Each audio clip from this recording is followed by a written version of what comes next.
So we find ourselves with Donny Cates in the bowels of Forbidden Planet, signing away. What are you signing there, Donny?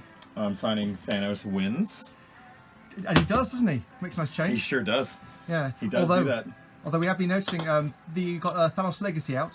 Yes. Which has an interesting twist on what seemed to be a Thanos loss in somebody else's comic book. Sure, yes, but when Thanos loses, he also wins because he's prepared for everything.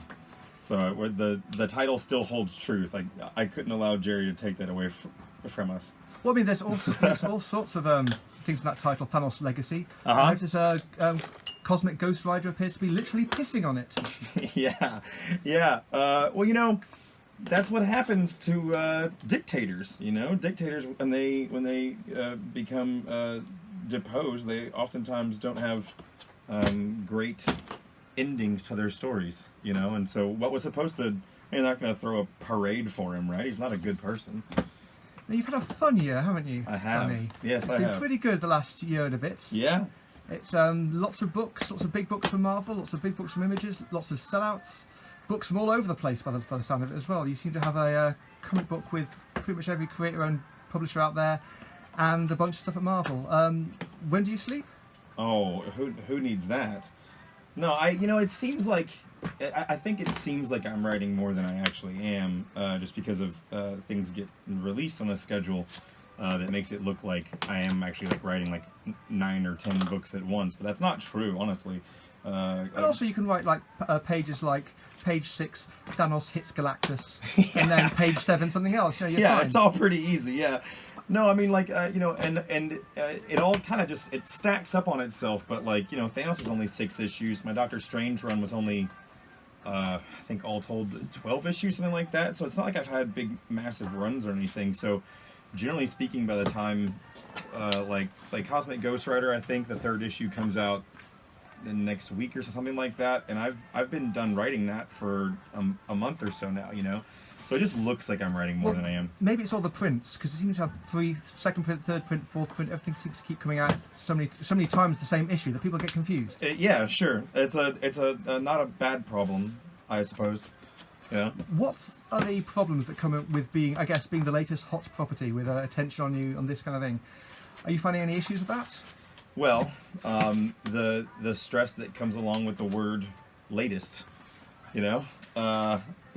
There's on my desk I have a list from a comics magazine of the top 10 writers of 94 or 97 or something like that, and I have it taped up above my desk because it's the first 4 slots are people that everyone has heard of, and the rest of the list is people that were hot that month and aren't anymore.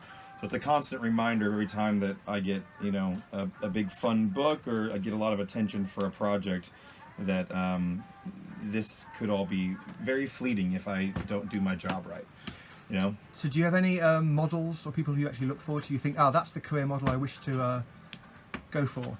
Is it Mark Miller? Is it Brian Bendis? Is it Garth Ennis? I mean, where are we looking?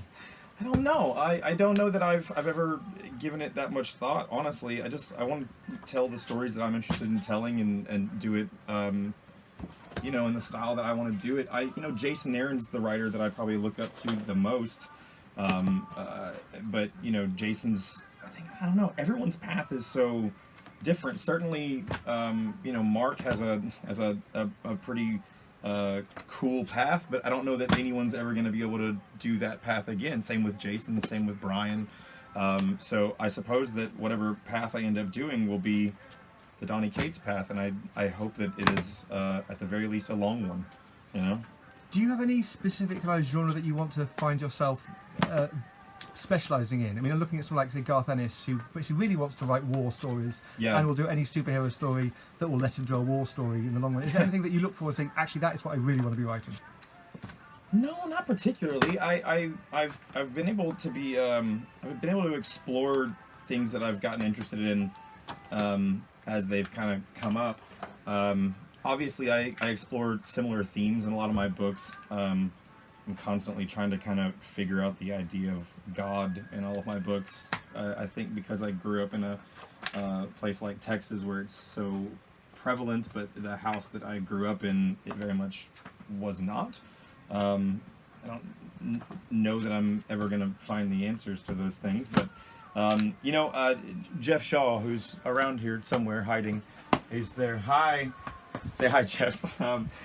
Jeff and I are working on a new thing here in the future that we talked about, and Jeff and I have done Buzzkill and Paybacks and God Country Now and Thanos and Guardians of the Galaxy, which was just announced, and each of those has a very different take on them. Some are very serious look at like addiction, and some of them are think about death, and like something like the Paybacks is an out and out comedy.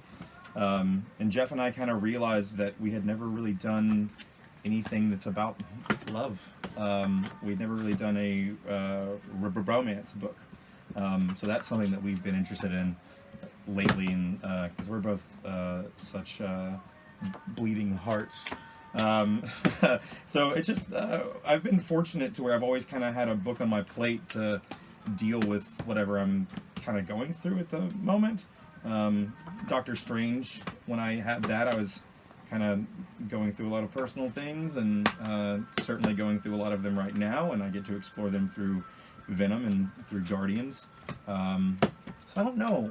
I take it as it comes, and kind of, because I'm writing so much, I don't ever have time for therapy or reflection, so I kind of just inject it in my books and deal with it that way, Your unnamed romance title, you were mentioning there, do you have any intention to get that out in time for February the 14th? Are you going to be that on the nose with it? We might could announce it around then, but no. Jeff and I have a little book that we have to do before we do that book. A little book called Guardians of the Galaxy that we have to put out first. Now I noticed that seems to have quite a large cast. Yes, from the promotional art, if nothing else. It seems to be all of them. I think I nicknamed it the League of Extraordinary Guardians of the Galaxy. I like that. Yeah. Is that what the book is, or is that a bit of a swerve? Well, we. It's a good question, Rich.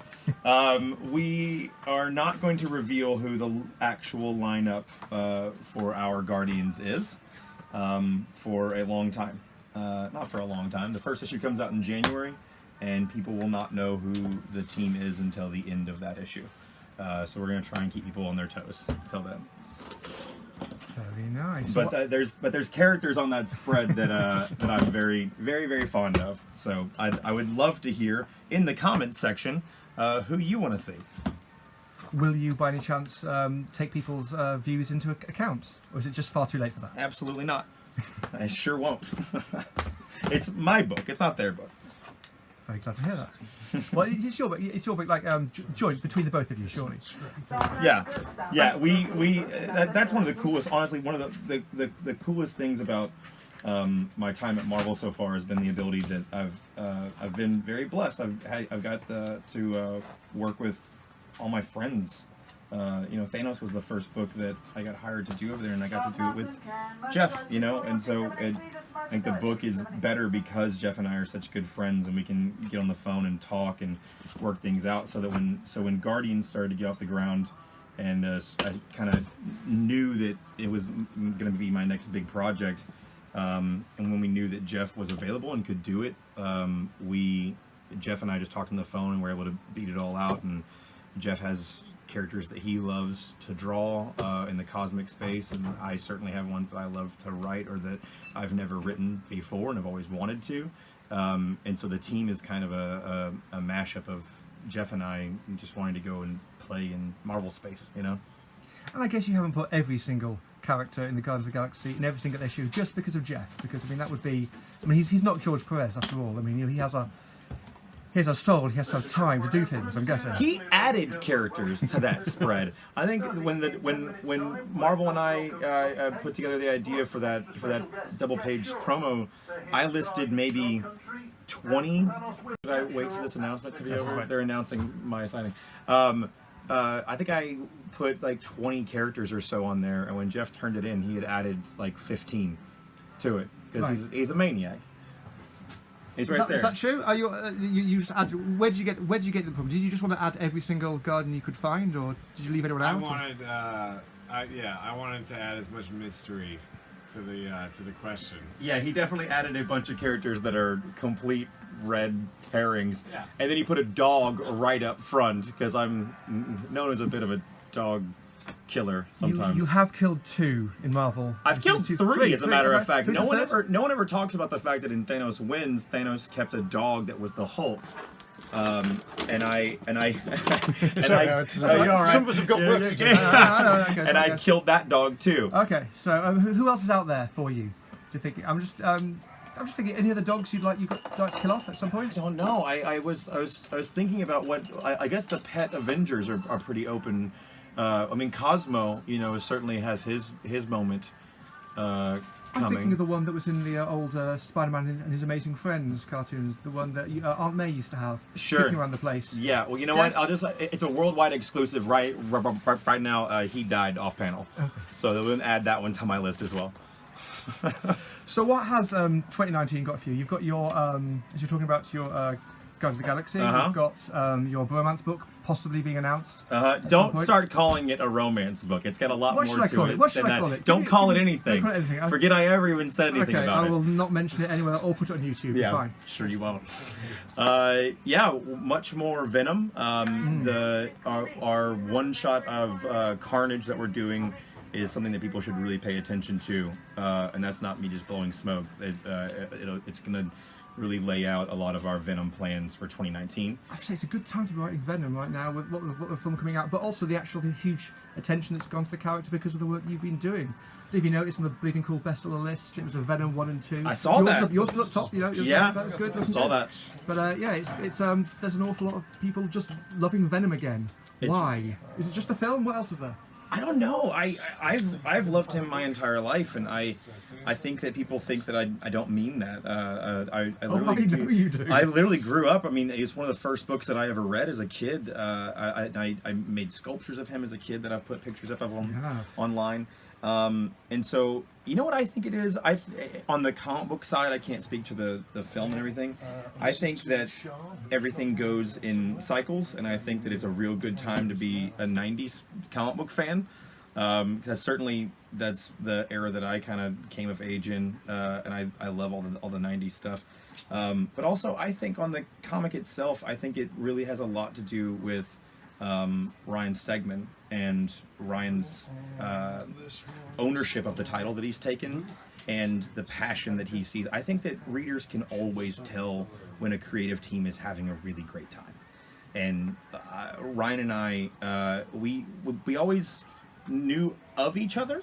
We always kind of ran the same circles at shows and stuff, but we never really hung out very much. And then when Marvel kind of paired us up on Venom, I called him to kind of get a read on what he likes, and then we just hit it off, and we're just the best of friends now. And so I think that the collaboration of us and how genuinely excited we are about the book, I like to think breeds excitement with the fans, and I don't know, we just take it really seriously too, Can I ask you my Venom fanboy question? Yeah, sure. You gave a new possible explanation for the Venom chest symbol. Yeah. The way it looked. How did that end up on Spider-Woman back in Secret Wars? Yeah, I know. I'll have to print up some no prizes. Is that a good enough answer? Yes, it is for that. Yeah.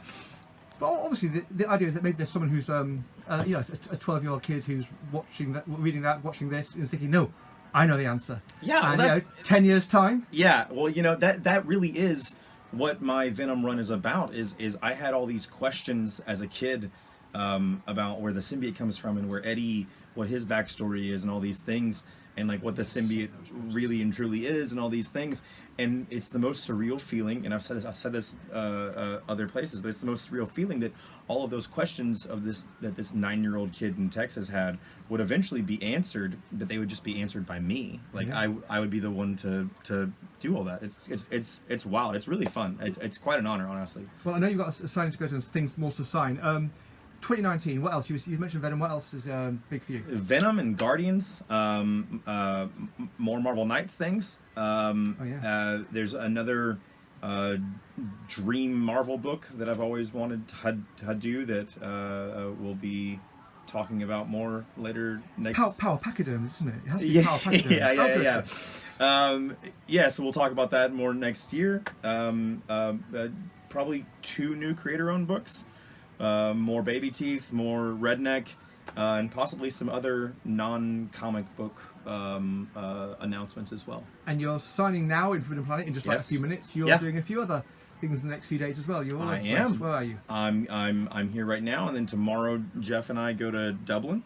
And Big Bang? we're gonna sign at Big Bang, and then I go to Austin, and then I fly right from Austin to Rose City Comic Con. So I don't know when you're gonna put this up, but it'll be up today. Today, will it? Yeah, of course it will. I've got someone at Rose City Comic Con, a guy called Ian Melton. He'll pop by and say okay, hi. Sure. Absolutely. Well, everybody come and say hi at Rose City. Okay. Well, again, I'd like to say thank you very much to Forbidden Planet for their 40th anniversary for letting us do this interview here, and we'll see you on the site. Cheers. Signed copies available by mail and in store. I will run a link. Cheers, guys. Thank you. Thanks.